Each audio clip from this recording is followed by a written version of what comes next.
All right, y'all. Welcome to the show. So of course I'm going to lead here with Israel in a second. We have some bombshell news that dropped the other day. Israel was caught lying about casualty numbers of the IDF. Of course, that's ironic because they accused the Gaza Health Ministry, which is run by Hamas, of lying about the figures. Turns out those figures are correct, but the Israeli figures are not. So we'll get to that in a second. We also have a UN school was just demolished by Israel. Why? I don't know. You tell me. They had it evacuated. Nobody was left in there, and they decided, let's destroy the whole thing.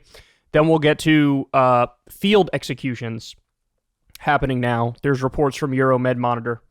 And then also we have the UN stands up to Israel and the U.S., but it might not matter because this is the General Assembly. And of course, all the power in the UN rests with the Security Council, where it's much fewer countries, and of course the U.S. has veto power. So we'll talk about all that and more. I also have the Supreme Court is snubbing Donald Trump. We have Liz Cheney crumbling under Stephen Colbert's basic questions, and much, much more. So everybody do me a big favor. Please subscribe to the channel. I deeply appreciate it. It helps out tremendously in the algorithm, and it doesn't cost you anything at all. Of course, if you'd like to support the work we do here, there's a link to the Patreon below, and there's you could use the thanks button on YouTube to tip, because remember, all these like long Israel segments, they get demonetized almost immediately because this is not something that YouTube is very happy that people are talking about in detail, given the dire nature of the situation. So anyway, let's go ahead and dive into it here. So let's start with this. This is in Haaretz.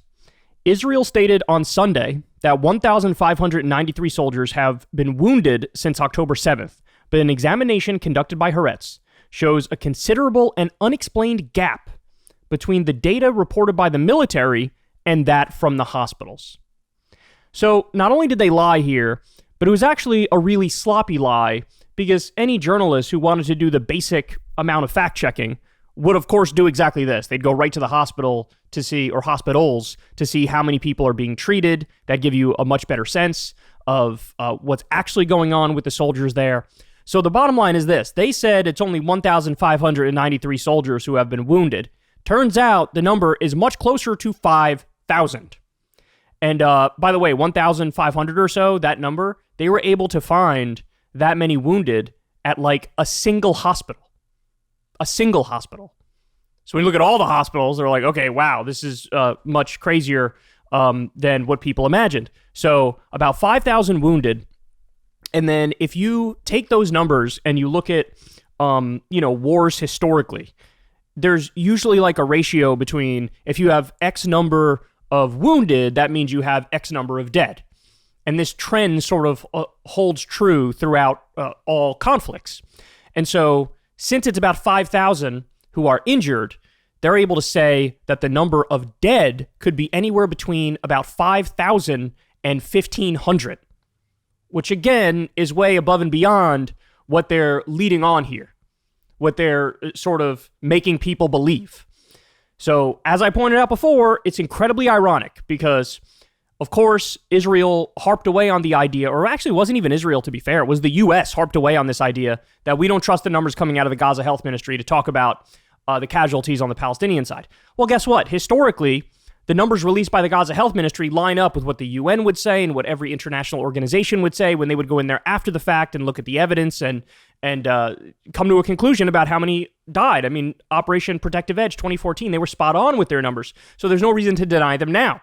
But they would cast doubt on those numbers. But ironically, the Gaza Health Ministry numbers are true, but it's Israel that's actually lying about the number of people wounded and the number of people dead on their side. All right, so now let's go to the Euromed Monitor numbers, which I've been giving you every single day that we cover this conflict. Now, as I always say, there's a discrepancy between the UN numbers and the Euromed Monitor numbers, and I think the biggest reason for that, as Euromed puts on the bottom of the screen here, is that they include in the number of deaths those who are presumed dead under the rubble. So people whose bodies have not been taken out, but they've been there for a long enough time where it's virtually impossible for them to survive. So I would explain why the UN has about 17,000 or 18,000 dead overall, whereas Euromed Monitor has 24,142. Now, among those 24,000 who are dead, they say 22,420 are civilians. So again, we're well over 90% here in terms of the civilian death rate. Now, by the way, even according to Israel, even if you say every quote unquote military age male is somebody who's a combatant, which is not true, but even if you grant them that, it's still a 61% innocent civilian kill rate, which is above and beyond what even Hamas had. Hamas killed about 55% military targets, about 45% innocent civilians. So even according to Israel's best numbers, with them putting their best foot forward, they fail to meet that level. They're far worse than that. Now, of course, they say now we're at 9,420 children. Guys, it's going to be in the next couple days where we surpass the 10,000 dead children mark. If this doesn't rattle people out of complacency, I don't know what will. We have nearly 50,000 injuries. We have 81 journalists who've been killed, 1.84 million displaced. I've seen some numbers, we'll get to this later, that 90% of Gaza is displaced right now, which again, that does not jive with this idea of we're just doing a hunt for Hamas. Do you need to displace 90% of Gaza in order to do that? There's 2.3 million people in Gaza. You know how many Hamas members there are? 30,000. So it just doesn't line up at all. About nearly 63,000 destroyed housing units, 171,000 destroyed or partially destroyed housing units, 163 press headquarters damaged, 282 schools. More on that in a minute. I got an amazing video for you. 1,312 places of work like factories that have been bombed, 134 mosques, 3 churches. You have 214 deaths among health staff like nurses, doctors, paramedics, 462 who have been targeted. And then, of course, the devastating number, 23 hospitals have been directly bombed, 131 health facilities in total. So you guys see these numbers every day. They're not getting better. They're only getting worse. So now I got to show you this. Guys, I'm getting so sick of this, what you're about to see here. I'm so sick of this. So we get this story from Reuters. President Biden said on Tuesday that Netanyahu, quote, has to change his government, mentioning far-right National Security Minister Itamar Ben-Gvir by name, and that Israel is, quote, starting to lose international support. Starting. Oh, they're starting to lose. I don't think so, son. I think that was from like a week in. People were already like, Jesus Christ, what are you doing? You're not getting the bad guys here. You're getting innocent civilians. So this is classic, Joe Biden finger, Israel, you better stop, bomb more nicely, bomb more humanitarianly. That's what we're looking at here. Now, this guy goes on to point out the fuller Reuters story also has a longer quote from Biden referring to the indiscriminate bombing by Israel. So in other words, he's saying the thing we all know, but he's not saying that and bringing up, hey, stop it. He's not doing that. He's saying it and he's like, well, you better get it together, mister. You better be a little bit more precise in your ethnic cleansing campaign. So at the same time we got that story, we got this story. It's amazing. The immediate contradiction. Biden, quote, has rarely talked about the Palestinian children torn to pieces or the 100,000s of people without water or food. He talks about them as if they're victims of an earthquake or natural disaster without tying them to the actions of the Israeli government. And then you see the headline here in the Washington Post. Biden shows deep empathy with Israelis. Some feel it's missing for Gazans. The White House notes that Biden often calls for protecting Palestinian civilians, but critics see an imbalance in his tone. So in other words, behind the scenes, it's all passive language, passive voice when talking about the Palestinians. Oh man, it's terrible what's happening to those Palestinians. That's not right, man. Anyway, October 7th. Oh, my heart bleeds for October 7th. And it's almost like a natural disaster is hitting the Palestinians. There's nothing we can do about it. So he's got, on the one hand, he's saying publicly this, which we just talked about. Netanyahu, this has to change. You're starting to lose internationals. All this indiscriminate bombing is not right. But behind the scenes, he's saying this. So, and I saw these stories within 5 minutes of each other. And it's like, okay, yet again, we have more contradictions. And so when there is a contradiction, what do you assume? Well, you assume whatever the actions back up. And we all know what the actions back up. So Adam Johnson makes a great point here. Anthony Blinken and Joe Biden reportedly warned Israel about the high number of Palestinian civilian deaths on October 11th, October 16th, October 29th, November 3rd, November 10th, November 29th, December 6th, and December 10th, December 12th, yet the daily rate of killing only increases. absurd moral cosplay our media tells us to take seriously. So do you not understand the point that he's making? This is all a show. This is all kabuki theater. So Netanyahu gets the green light behind the scenes. He does whatever he wants to do. Him and his far-right coalition. They're basically ethnically cleansing and doing a genocide of Gaza. That's what the evidence bears out. And the entire time, every couple days, the U.S. government comes out and goes, Sir, we've expressed time and time again that we are very concerned about these civilians, sir. Would you please get your act together? Now, their actions say what?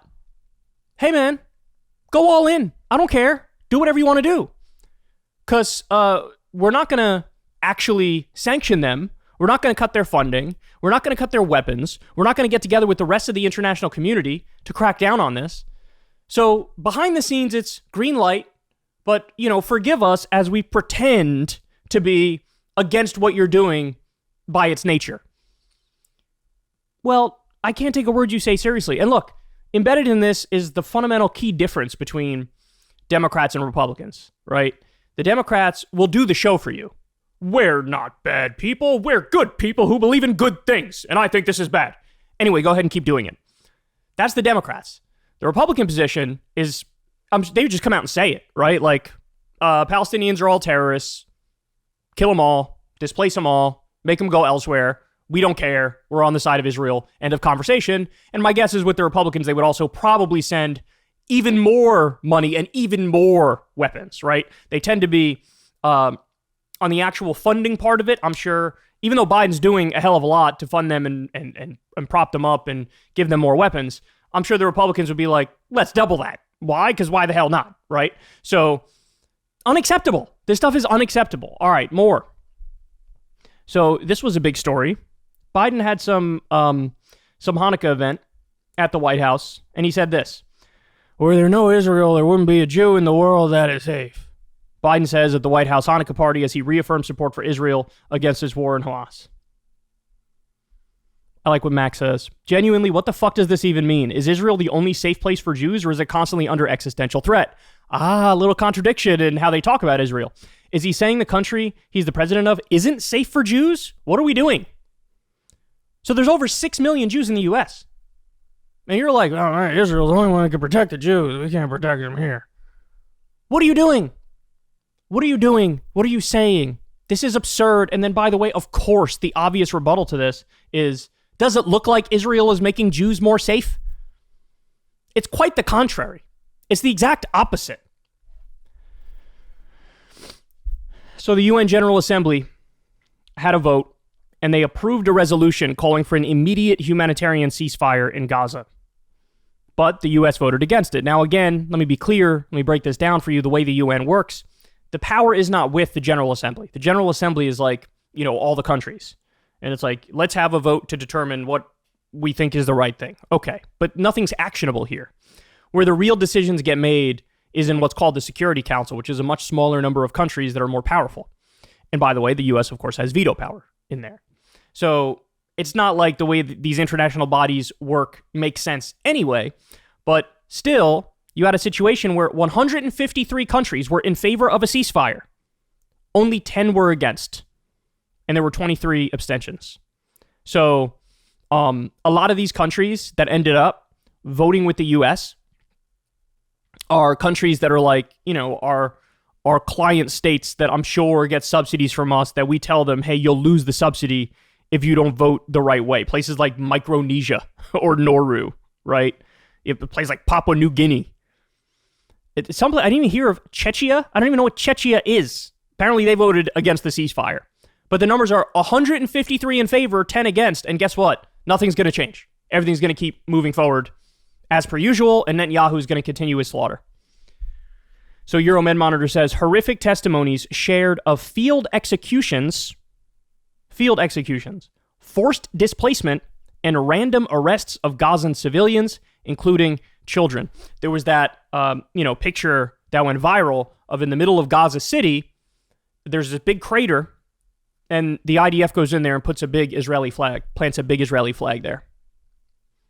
And then some people have the nerve to say, I don't think Israel's trying to resettle North Gaza. I don't know what you're talking about. There's no evidence of that. Really? What about the 473 Israeli flags that are planted every 20 feet? What about the direct comments from top Israeli officials who are saying we're going to resettle Gaza? We're doing the Gaza Nakba, etc., etc. So this is even in NBC News. Nearly 90% of the population of Gaza has been displaced.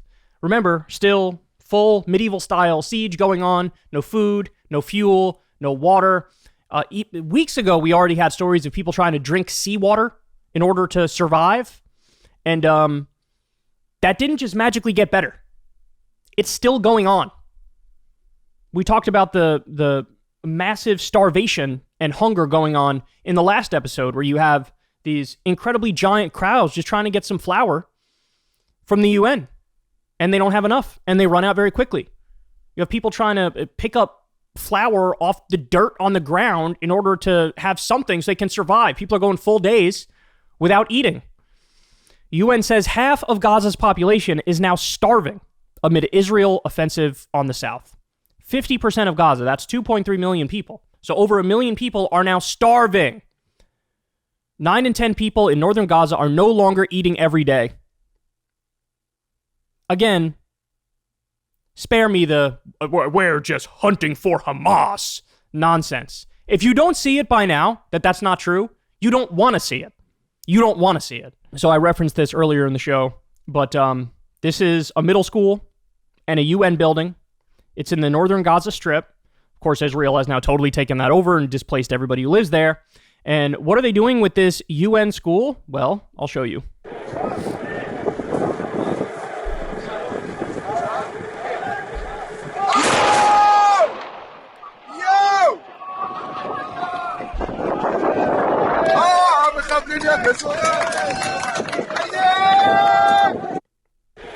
Now, why would you do that? There's basically nobody left in northern Gaza anyway. It's been totally taken over by Israel. So why would you blow up this school? Could it be the whole point is you don't want Gazans coming back here? And so one of the things you do is destroy all of the infrastructure to make it impossible for them to come back? Could it be that? No, it can't be that, because I was born yesterday. More than 100 UN staff have been killed in Gaza. It's the deadliest attack on UN aid workers in the history of the UN. In the history of the UN. So this one's going to be hard to watch. As you all know, for weeks now, there's been no anesthesia in Gaza because Israel is, of course, blockading the medical supplies, not allowing them in. And so you got all these people who have all these injuries because of the indiscriminate bombing. And they have to undergo these excruciating surgeries and medical interventions without help, without anything to numb the pain. And so you end up getting videos like this. Again, I'm going to warn you in advance. It's not pretty.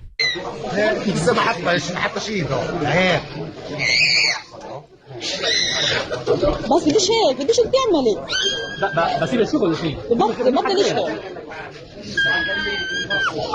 بطل يشتغل.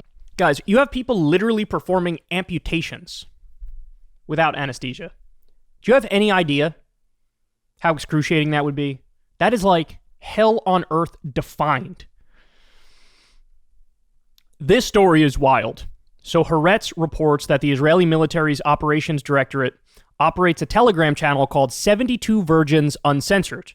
For those of you who don't know the reference there, the idea is that when Muslims die, they go to heaven and they get their 72 virgins. So this is titled 72 Virgins Uncensored. So what do they do here? It's the IDF posting sadistic images of Israelis murdering Palestinians and mutilating their bodies. And they celebrate it. They celebrate it. So, here. I just wanted to zoom in to show you the picture here. Look. So here they are dragging somebody. It looks like maybe they beheaded this person, and they're dragging this person. So Jeremy Scahill of The Intercept goes on to say, an October 7th post read, burning their mother. You won't believe the video we got. You can hear the crunch of their bones. We'll upload it right away. Get ready. Images of Palestinian captives and the bodies of terrorists were captioned, exterminating the roaches. Exterminating the roaches. Exterminating the Hamas rats. Share this beauty. The following text accompanies a video of an Israeli soldier allegedly dipping machine gun bullets in pork fat. What a man. Lubricates the bullets with lard. You won't get your virgins. Garbage juice. Another dead terrorist. You have to watch it with the sound. You'll die laughing. I scanned through the postings of this sadistic IDF-run Telegram channel, and it is utterly sickening. The truth is that there are similar channels run by Israelis that have much larger followings than the IDF one, which currently has about 6,000 followers. Deeply, deeply sick. So, I mean, this is the logical endpoint of complete and utter dehumanization, right? This is the logical endpoint of it, where they celebrate these incredibly gruesome atrocities because they're not human, they don't count, they're the bad guys, they're all terrorists, etc., etc. Okay, I'm going to play this video for you too. An Israeli tank shelled Ghazal's family's car as they attempted to flee to southern Gaza. 4-year-old Ghazal was gravely injured and her leg had to be amputated without anesthesia. Quote, my daughter says everyone has 2 legs except for her, Ghazal's mother said. Here's a video of it.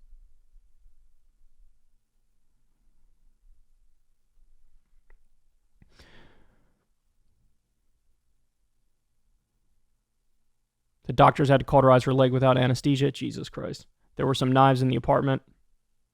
They brought a gas jar to heat the knives and began the amputation of the leg. Jesus Christ. And the girl was screaming, amputation. When they tried to go to Al-Shifa Hospital, the tank would hit us. Ugh. I was begging the doctor and saying that my daughter's leg was rotten and smelled bad. Ugh. Until another part of the leg was amputated. My daughter says that I have 2 legs and her brother has 2 legs and everyone has 2 legs except for her. Jesus Christ. So again, here I'll send it to the beginning. You could see one of her legs is now amputated. All right. So at the same time all this is going on, oh my God, this drives me crazy, man. You have no idea. This person tweeted, at Yale, the years-old popular Israeli couscous salad with spinach and tomatoes has been renamed in our dining hall as the exact same dish, but without the word Israeli. Oh, the horror! They renamed the couscous. Okay, are you ready for this? I love this. Here's the kicker to the story. It's not even true. Somebody who goes to Yale posted an image of that exact same dish with the label over it, and it still said Israeli. So first of all, if it was true, whoop-de-frickin-do, I don't care. I would understand why they rename it. At the time where Israel's doing an ethnic cleansing and a genocide, it's like, let's distance ourselves just a little bit. So I have no problem with them renaming it. But they didn't even do it. So it's a made-up story to play the victim. And then I love what John Schwartz here says. He chimes in. He works for The Intercept. This is the platonic ideal of America's culture wars. 20,000 people massacred in Gaza, and we must pay attention to an apparently false claim about the name of the couscous salad at Yale. There are people who are hyping up these absolute nonsense fake victimization stories. More on that in a little bit, by the way. So look at this. Confirmed, 85% to 90% of the men stripped to their underwear, blindfolded, and paraded around the world's media as Hamas terrorists by Israel were in fact civilians. That's according to Israeli security officials as quoted in Haaretz. We knew it at the time because they posted the image and like a number of the people worked for the UN. And so the UN was like, what are you doing? That's our people. What are you doing? And then of course there were others who were like, that guy's a businessman. That guy's an academic. One of the guys was literally there staying back in North Gaza to look after his family members. I think it was like his elderly mother and his disabled daughter. And they stripped him down to his underwear and paraded him through the streets. How did they think they were going to get away with it? But the thing is, I don't even know if they thought they would get away with it. It just doesn't matter because the U.S. is backing them up, the world superpower, and so they can get away with it. This is amazing. U.S. raises concern over Israel's possible use of U.S.-supplied white phosphorus. We are concerned that you're using the weapons that we just gave you. In fact, Israel used U.S.-supplied white phosphorus attack in Lebanon. So Israel used the white phosphorus in Lebanon in an attack. By the way, we keep giving them the white phosphorus. So this is how you know it's all a game, that they don't mean a word of it. If you really were like, oh my God, I am appalled. then you would just stop sending them white phosphorus. You'd stop doing it, but they're not. So the whole point is, let you do whatever you want. Then, sir, bomb nicer, bomb more humanitarianly, murder people slightly less indiscriminately. So this is an incredible story. This is Jewish Voice for Peace posted this. So there were all these billboards that were up in a number of places that said, let's be clear, Hamas is your problem too. I mean, talk about like really leaning into a whole PR campaign in the midst of what's been going on in Gaza.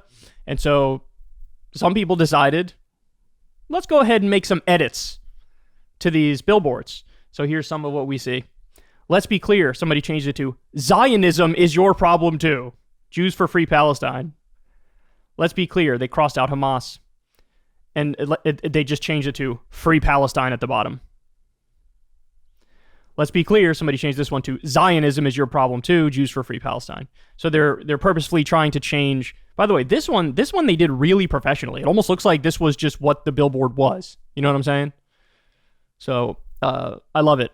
I love that people are getting incredibly creative. And by the way, there's been more popular energy around this compared to anything I've seen in a very long time, right? This, I think it's far surpassed the energy in the immediate aftermath in the lead up to the Iraq War, which there was a lot of, popular energy at that time to push back against the Iraq War. But this is even stronger. So credit to everybody who's taking initiative on this.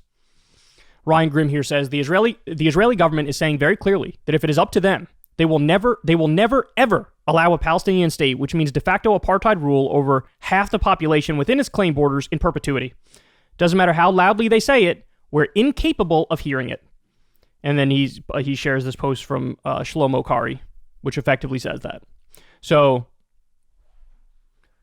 let's just understand this. Let's digest this. The stance of the Israeli government is, we don't want to end the apartheid and end the occupation and give equal rights to Palestinians. So no one-state solution. We don't want to do a two-state solution along the 1967 border. So no two-state solution. So then the only other options on the table are what? Continued occupation and apartheid in perpetuity forever, or just ethnically cleanse the Palestinian territories now and potentially do a genocide if you can't just ethnically cleanse it. And let's end this problem once and for all. But they're saying no Palestinian state under any circumstances. So I don't know how the U.S. can continue to pretend like this is like, oh yes, we're eventually going to get to that wonderful place where we have two states. They're telling you never. So unless you force it, it's not happening. So stop being delusional, or I don't know if it's delusional or they're lying also. Let's directly face the reality on the ground and adjust accordingly, right? The U.S. has floated this idea of have the Palestinian Authority take over Gaza again. And that certainly makes some degree of sense. But Israel's also saying to that, no way, we're not going to do that either. So if they're broadcasting to you, best case scenario, it's continued apartheid and occupation. Well, then why would you support that? Why would you support that? And so there is this thing that's been happening, and Brian Grimm pointing this out really highlights it, where Israeli officials will say one thing, which is like pro-ethnic cleansing, pro-genocide, a position of we are never in favor of peace ever, very obstinate stance. And then the U.S. will just pretend like they didn't say that and be like, we are currently working towards something with a very positive ending where it's going to be negotiations and diplomacy and you need two states for two peoples in the region. And it's like, did you not hear? Are you not going to address the thing that was just said by the people who run the government there, who are in charge of what's happening on the ground? Are you going to pretend like that didn't happen? And the answer is yes, they are going to do that. So this is wild. I'm sure you guys have been seeing a lot of these studies floating around where it's like, this is in the New York Post here, anti-Semitic incidents in U.S. surged 337% since October 7th Hamas terror attack. ADL says. The ADL. Okay. Well, as Katie Halper points out here, in related news, ADL has classified Jewish Voice for Peace a hate group, so an anti-Semitic incident would include a bunch of Jews singing and peacefully calling for a ceasefire. So when you look at the methodology of the way that they do these studies, you immediately find out any sort of pro-Palestinian activism is classified as anti-Semitic. It's a 337%, 1,912% increase, 13 trillion % increase in anti-Semitic incidents. Like, according to the way these groups do this analysis, they would say the couscous salad story counts as an anti-Semitic incident. So spare me. Now, guys, why are they doing this? It's very simple. Distract from the absolute slaughter of innocent Palestinians in Gaza. So make the story, oh no, domestically anti-Semitism is out of control. Let's talk about that nonstop and totally ignore the 2,000-pound bombs being dropped on the top of Gazan children. That's the point. Here's another example of exactly that. Megyn Kelly slams Taylor Swift for... Look at how absurd this is. How many layers removed from anything that makes sense this is. Megyn Kelly slams Taylor Swift for attending Rami Youssef's comedy night where proceeds were donated to a Gaza charity described as highly political. Quote, she owes Israelis and Jewish Americans an apology, and I hope they boycott her events. Cancel culture. I want to do cancel culture. I'm a snowflake. Censor her. Shut them down. I don't agree with them. They must pay. So she's doing the whole oversensitive college lefty bit, except when the lefties do it, it's about, I think you're being racist, or I think you're being misogynistic, or I think you're being transphobic. Now it's, you're being anti-Semitic. You went to a comedy show, and the guy did a fundraiser for innocent people in Gaza. But how do you know that money's not going to Hamas? These people are insane. They're insane. Okay, wait for it, because this is amazing. Shout out to Nathan J. Robinson for finding this, because this says it all. Noam Chomsky in 1972. Since anti-communism isn't as effective at scaring and controlling Americans anymore, so the whole, oh my God, there's a communist behind every corner bit wasn't working anymore. What happened? This is what Chomsky predicts will happen. We will probably see more efforts to create terrifying images of left-wing students supposedly threatening to tear down the pillars of civilization. That's literally exactly what we're seeing here. But they are overreaching so much, because now it's like, you went to a comedy show where they did a fundraiser for Gaza civilians, and that's anti-Semitic. Like, what are you talking about, man?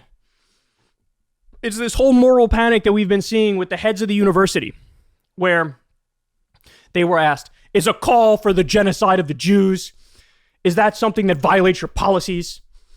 And basically the reaction from these heads of the universities were like, well, yeah, if it translates into something actionable or direct harassment, absolutely. And they're like, you didn't answer the question directly. I said, is a genocide of Jews against school policy? It's calling for a genocide of Jews against school policy. And they're like, yeah, it depends on the context. Like, if it leads to direct harassment, direct threats, then yes, it is. That's not acceptable of an answer. And so there was this big scandal where all these heads of the universities were called anti-Semitic, right? And by the way, let's be clear. Nobody went to a university and got a group together and started chanting, kill the Jews or genocide the Jews. That doesn't happen. That hasn't happened. What's really happening is there are some pro-Palestine groups who are saying from the river to the sea. And people are twisting that and saying everybody who argues that is in favor of genociding the Jews. But that's not true. Does it bother you that that's not at all true? That the people on campuses who are chanting that mean a one-state solution in the region, mean democratic rights for all in a secular democracy? But they just lie and act like, no, that means you want to genocide the Jews. Some people are chanting intifada, which roughly translates to rebellion. People could be chanting intifada and they're not talking about genociding all Jews. They're talking about, let's bring about Palestinian human rights. And basically, do Palestinians have a right to self-defense? Everybody always says Israel has a right to self-defense. Okay, fair enough. Do Palestinians ever have a right to self-defense or no? So it's this moral panic, this hysteria. And now they're trying to fire the heads of these universities because they think they're fostering anti-Semitism. And now the script has flipped exactly the opposite of what it was, where the argument was the right-wingers are we're pro-free speech, and the left-wingers were like, we want to censor and deplatform and be authoritarian against people who we don't agree with, shut down the Ben Shapiro speech, shut down the Ann Coulter speech, because we don't like what they have to say. Now the roles have reversed. And the left is like, these people are not saying anything wrong or bad, and this is free speech, and it's the right saying, fire them! Fire them! Taylor Swift owes an apology because she went to a comedy show. What is wrong with you people? They renamed the couscous salad. They dropped the word Israel. Except they didn't do that But even if they did, it would be fine. But this is what they want you to focus on instead of the genocide of Palestinians, which is happening right in front of our eyes.